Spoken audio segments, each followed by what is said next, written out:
Assalamualaikum warahmatullahi wabarakatuh. Hai, video ini merupakan video edukasi gizi untuk usia pranikah terkait dengan pencegahan stunting pada anak. Tema dari edukasi gizi kali ini adalah tahu tentang stunting itu penting. Tujuan edukasi gizi kali ini adalah yang pertama, pentingnya tahu tentang mencegah stunting pada anak sejak usia pranikah. Kedua, mengetahui pengertian dan ciri-ciri anak stunting. Ketiga, mengetahui faktor penyebab anak menjadi stunting. Keempat, mengetahui dampak anak yang stunting. Kelima, mengetahui cara mencegah stunting pada anak. Tujuan umum dari edukasi kali ini adalah dengan kita tahu segala sesuatu tentang stunting sejak usia pranikah, maka kita bisa mencegah resiko stunting pada anak kita nanti dan menyelamatkan generasi bangsa. Pada 2018, Kementerian Kesehatan Republik Indonesia menyatakan sebanyak 3 dari 10 anak Indonesia termasuk stunting. Stunting merupakan ancaman utama terhadap kualitas manusia Indonesia, juga ancaman terhadap kemampuan daya saing bangsa. Tahukah kamu pengertian stunting?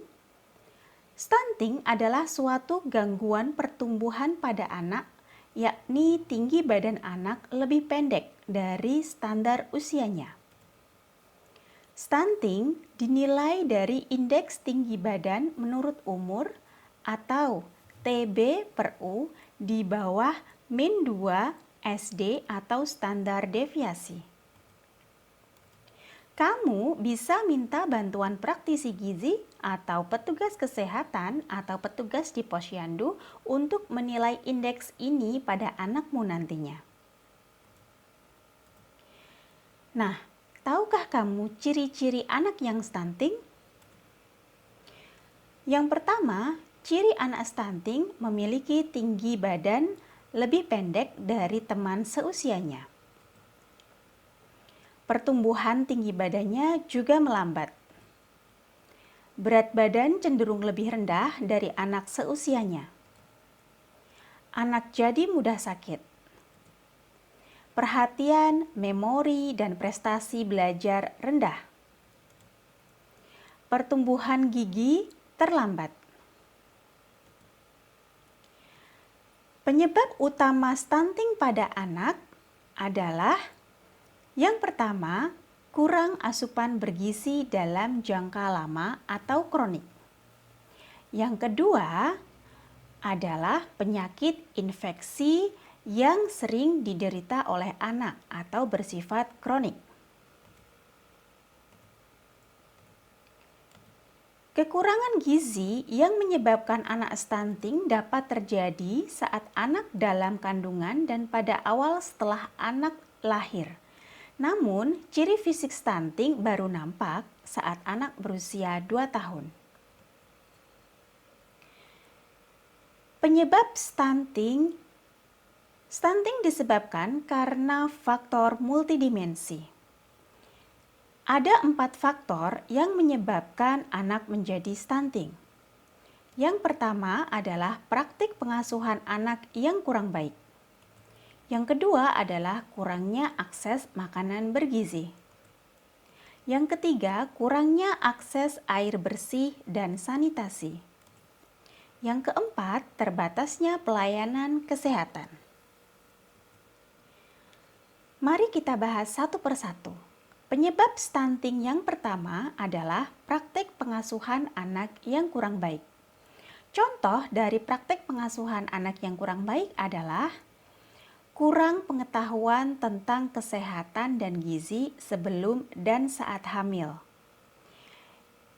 Calon ibu harus memiliki pengetahuan yang cukup terkait kesehatan dan gizi anaknya kelak.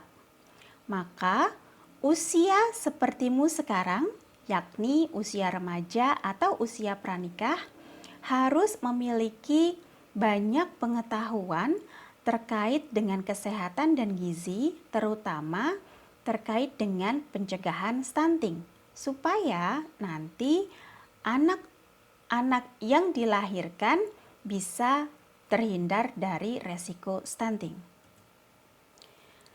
Contoh yang kedua adalah anak tidak mendapatkan ASI eksklusif 0-6 bulan. Itu merupakan salah satu praktik pengasuhan anak yang kurang baik. Dengan tidak diberikan ASI eksklusif selama 0-6 bulan awal kehidupannya, anak memiliki resiko menjadi stunting. Anak usia 6-24 bulan tidak mendapatkan makanan pendamping ASI atau MPASI yang cukup. Penyebab stunting yang kedua adalah kurangnya akses makanan bergizi. Contoh dari kurangnya akses makanan bergizi adalah remaja kurang asupan makanan bergizi sesuai kebutuhan akan menjadi calon ibu yang kurang gizi. Calon ibu yang kurang gizi nanti ketika hamil akan menjadi ibu hamil yang kurang energi kronik atau KEK. Kondisi inilah yang menyebabkan anak yang dilahirkannya nanti akan beresiko stunting. Yang ketiga, ibu hamil yang anemia karena kurang tercukupi kebutuhan zat besi atau Fe-nya juga memiliki resiko melahirkan anak yang stunting. Penyebab stunting yang ketiga adalah kurangnya akses air bersih dan sanitasi. Contoh dari kurangnya akses air bersih dan sanitasi adalah tidak mendapatkan akses air bersih dalam rumah tangga, tidak menggunakan jamban sehat saat buang air. Sanitasi lingkungan yang tidak sehat memicu terjadinya penyakit infeksi pada anak. Kurangnya akses terhadap air bersih dan sanitasi yang baik akan menimbulkan penyakit infeksi pada anak. Seringnya terjadi penyakit infeksi pada anak akan membuat anak berisiko stunting. Penyebab stunting yang keempat adalah terbatasnya pelayanan kesehatan. Contoh terbatasnya pelayanan kesehatan adalah ibu hamil tidak melakukan pemeriksaan kesehatan minimal 4 kali selama mengandung. Anak tidak dibawa ke posyandu secara rutin setiap bulan. Posyandu merupakan pos pelayanan terpadu yang memberikan pelayanan untuk memantau status gizi termasuk berat badan dan tinggi badan anak setiap bulan. Sehingga anak umur 0-5 tahun wajib ditimbang dan diukur di posyandu untuk memantau status gizinya. Contoh yang ketiga adalah anak tidak mendapatkan imunisasi lengkap.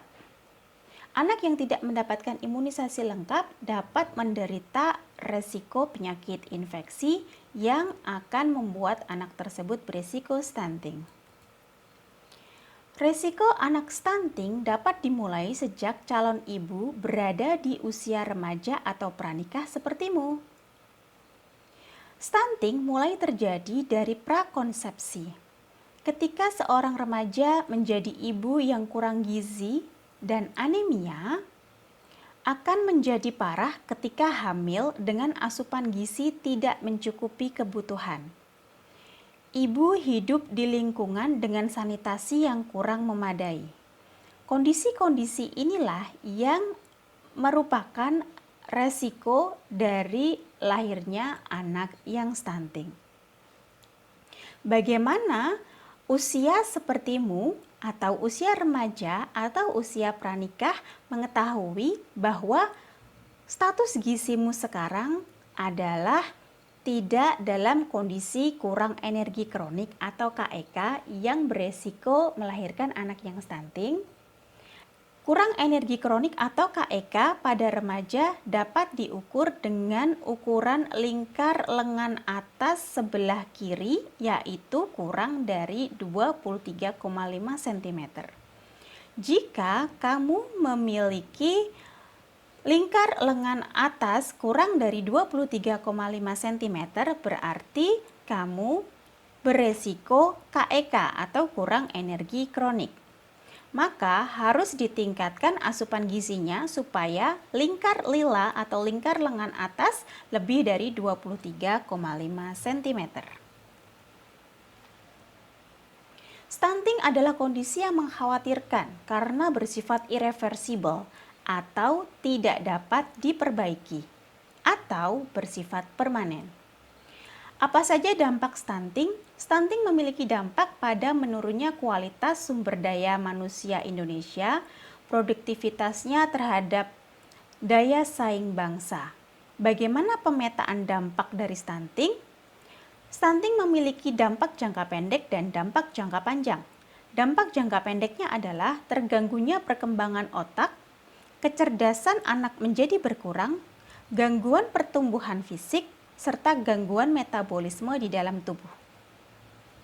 Sedangkan dampak jangka panjang dari stunting adalah menurunnya kemampuan kognitif dan prestasi belajar, menurunnya kekebalan tubuh sehingga mudah sakit, risiko tinggi untuk munculnya penyakit diabetes, obesitas, penyakit jantung dan pembuluh darah, kanker, stroke, dan disabilitas pada usia tua. Anak yang stunting ketika dewasa memiliki pendapatan 19% lebih rendah dari normal. Wow, bahaya sekali ya stunting. So, bagaimana cara pencegahannya? Ada 4 hal penting untuk mencegah stunting. Yang pertama adalah perbaikan pola asuh. Caranya adalah dengan meningkatkan pengetahuan pencegahan stunting pada anak sejak pranikah. Yang kedua, memberikan ASI eksklusif selama 0-6 bulan pertama kelahiran. Yang ketiga, memberikan MPASI mulai anak berusia 6 bulan dalam jumlah sesuai kebutuhan. Hal yang kedua untuk mencegah stunting adalah perbaikan asupan gizi. Mengasup makanan sesuai kebutuhan mulai usia remaja. Dengan mengasup makanan sesuai kebutuhan saat usia pranikah akan membentuk status gizi yang baik. Calon ibu yang memiliki status gizi yang baik akan menjadi ibu hamil dengan status gizi yang baik pula. Kondisi ini tentu akan mencegah anak dari resiko stunting. Yang kedua, memperbaiki pola makan agar tidak KEK atau kurang energi kronik sebelum dan saat hamil. Jadi, sebelum kamu menjadi ibu dan nanti saat kamu hamil, harus memperbaiki pola makan supaya tidak kurang energi kronik. Kondisi KEK atau kurang energi kronik memiliki resiko melahirkan anak yang stunting. Ibu hamil rutin mengkonsumsi tablet besi agar tidak anemia. Ibu hamil yang anemia juga memiliki resiko melahirkan bayi stunting. Hal yang ketiga adalah perbaikan sanitasi dan akses air bersih. Gunakan jamban sehat. Selalu memperhatikan sanitasi lingkungan agar hidup selalu bersih. Biasakan cuci tangan pada seluruh anggota keluarga, serta gunakan sumber air bersih untuk keperluan rumah tangga. Dengan kita menerapkan hidup bersih dan sehat dalam keseharian kita, maka akan terhindar dari penyakit-penyakit infeksi. Kita dan keluarga kita jadi tidak gampang sakit. Kondisi anak yang selalu sehat dan tidak gampang sakit akan mencegah dia dari resiko stunting. Hal yang keempat adalah meningkatkan akses pelayanan kesehatan. Yang pertama, ibu hamil harus memeriksakan kesehatan minimal 4 kali selama kehamilan. Yang kedua, selalu timbang bayi di posyandu setiap bulan.